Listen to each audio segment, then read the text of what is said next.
go over a practice problem on polygenic inheritance. A geneticist studying the inheritance of color in flowers crossed a pure white flower with a dark red flower and got all pink flower offspring.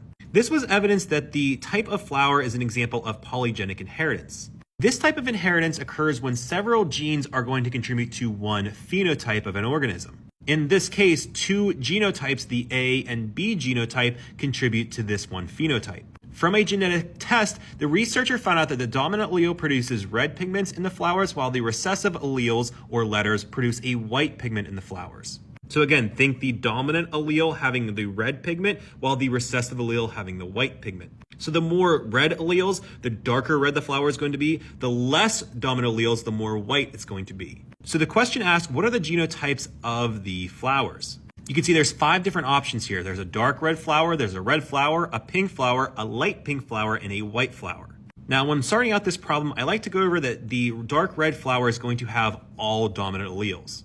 The red flower is going to have 3 dominant alleles. The pink flowers are only going to have 2 dominant alleles. The light pink flowers are going to have 1 dominant allele, while the white flower isn't going to have any dominant alleles. So the question again asks, what are the genotypes of these flowers? Here are the answers. There's only one genotype for the dark red allele. You can see it has all capital letters.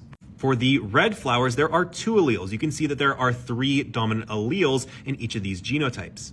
The pink flowers are going to have 3 different genotypes that produce the pink color. If you look at each genotype, each one only has 2 dominant alleles. It's important to remember that in each one of these genotypes, it doesn't matter what alleles are dominant. It just matters about how many total alleles are dominant. In the light pink flowers that only have 1 dominant allele, there are 2 variations. And then lastly here, you can see there aren't any dominant alleles in the white flower genotype.